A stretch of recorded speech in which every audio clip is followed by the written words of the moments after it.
Olá, meus queridos irmãos, sejam todos bem-vindos a mais uma leitura. Hoje, Jó, capítulo 31. Que Deus me pese numa balança justa. Eu jurei que os meus olhos nunca haveriam de cobiçar uma virgem. Se eu tivesse quebrado o juramento, que recompensa Deus me daria? E como é que, lá dos céus, o Todo-Poderoso me abençoaria? Pois Deus manda a infelicidade e a desgraça para aqueles que só fazem o mal. Deus sabe tudo o que eu faço. Ele vê cada passo que dou. Juro que não tenho sido falso e que nunca procurei enganar os outros.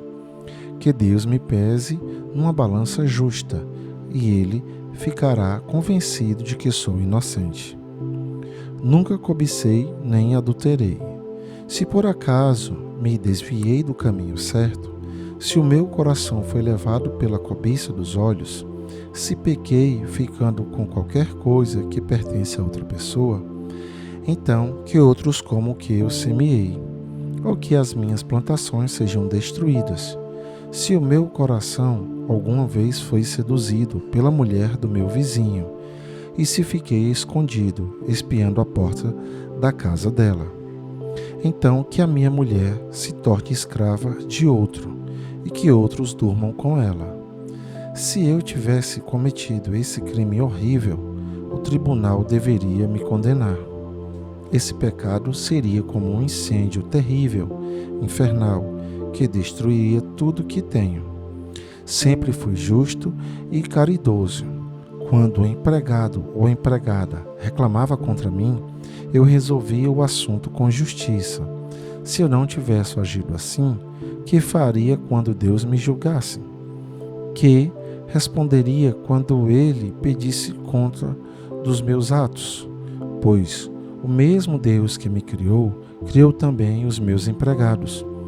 Ele deu a vida tanto a mim como a eles. Nunca deixei de ajudar os pobres, nem permiti que as viúvas chorassem de desespero.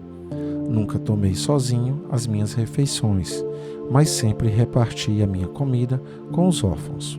Eu os tratava como se fosse pai deles, e sempre protegi as viúvas.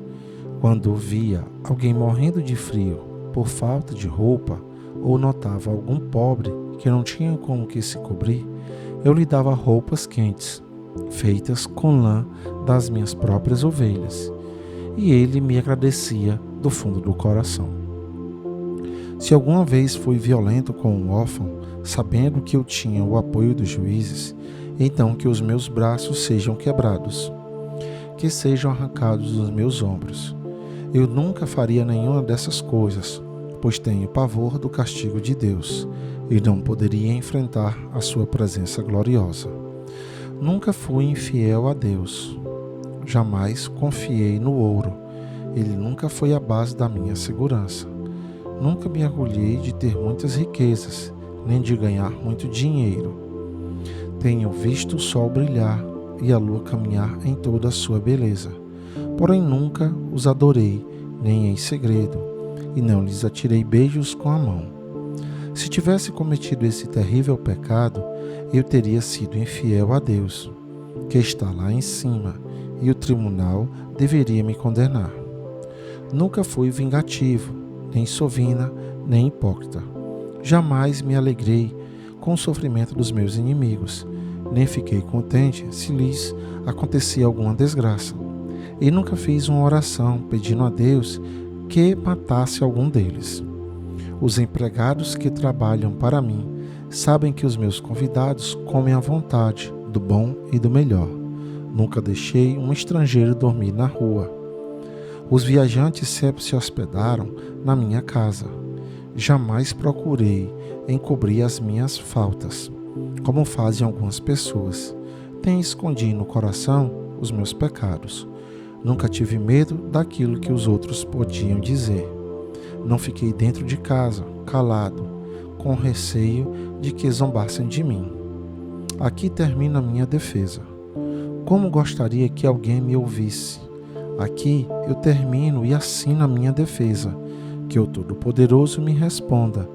que o meu adversário escreva a acusação, e, com orgulho, eu a carregarei no ombro e a apoiarei na cabeça como se fosse uma coroa. Darei conta a Deus de todos os meus atos, e na presença dele ficarei de cabeça erguida. As minhas terras nunca choraram, nem gritarão ao céu contra mim, pois se comi os seus frutos, sempre paguei os trabalhadores como devia, e jamais deixei que morressem de fome. Se não estou dizendo a verdade, então que nas minhas terras cresçam espinhos em vez de trigo, e mato em vez de cevada. Aqui termina as palavras de Jó. E aqui, meus queridos irmãos, ficamos com mais uma leitura. Que a paz do Senhor esteja com todos vocês e até o nosso próximo encontro.